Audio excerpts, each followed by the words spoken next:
Hey there, it's me. I know how busy your life is, but eating healthy doesn't have to be complicated or take up all of your time.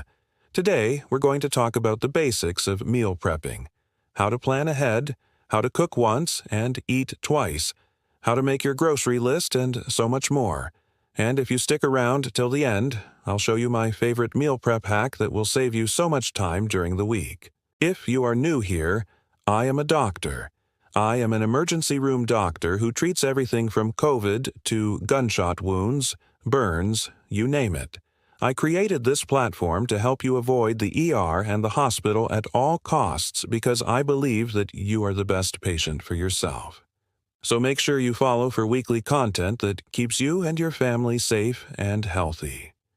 Okay, so the first step is to plan out your meals. This is the most important part, because if you don't have a plan, then you're going to be so much more likely to order takeout or delivery food, which can get really expensive and also isn't the healthiest option. Planning ahead lets you look at what you already have in your fridge and pantry and prevents you from buying duplicates of things you don't need. It also helps you develop a good relationship with food by helping you listen to your body's hunger and fullness cues and only eating when you're hungry and stopping when you're comfortably full. And lastly, planning your meals reduces stress. There's nothing more stressful than being hungry and then having to figure out what to eat and then having to prepare it and clean up after. So do yourself a favor and take some time over the weekend to think about what you want to eat during the week. If you're not sure where to start, try picking 3 to 4 recipes that you really like or that your family enjoys. Then make a grocery list based off those recipes and head to the store. Another tip is to invest in some good containers. Meal prepping doesn't mean you have to spend tons of money on fancy kitchen gadgets or equipment. It just means that you need a few good quality containers that you can use to store and reheat your food. I recommend getting a variety of sizes to fit whatever you're making. Glass containers are great for storing leftovers or for taking your lunch to work because they're reusable and won't leach chemicals into your food like plastic containers can. Plus, they're dishwasher and microwave safe. So, I'll leave some recommendations down in the description box below. Next, portion control is key. No one's going to eat a whole 9x13 pan of lasagna all by themselves.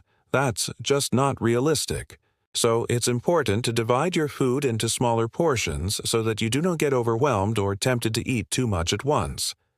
Also, if you have kids, portion control can help prevent picky eating because kids often want to pick exactly what they want and only eat that. But if all the foods are divided up in equal portions, then they have to eat everything in that container and thus expose them to different foods and hopefully expand their palate. Another way to make your life easier is to cook in bulk. The biggest advantage of cooking in bulk is that it saves you time. You can cook a big batch of food that will last you several days or even weeks. This is especially helpful for people with busy lifestyles or for those who do not have a lot of time to cook during the week.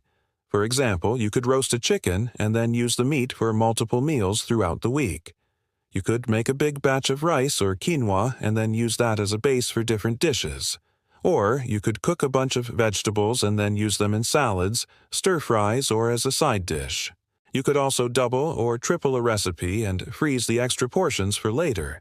And finally, cooking in bulk can actually save you money.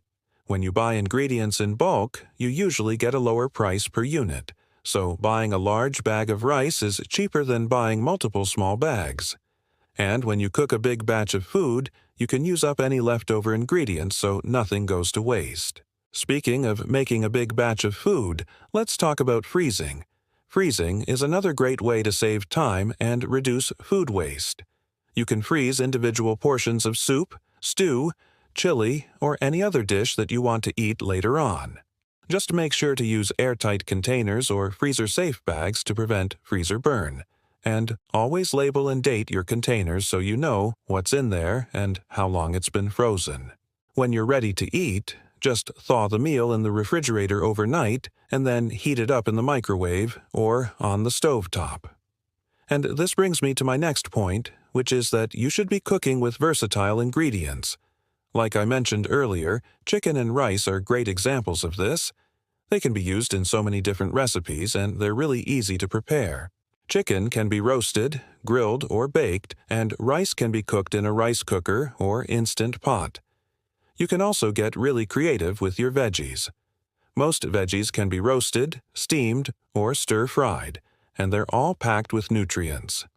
Lastly, when it comes to freezing, you can also freeze just the components of a meal rather than fully prepared meals. For example, you could portion out and freeze raw chicken breasts, pre-cut veggies and rice, and then throw them all together in a pan with some sauce and make a quick meal. This can save you a ton of time during the week.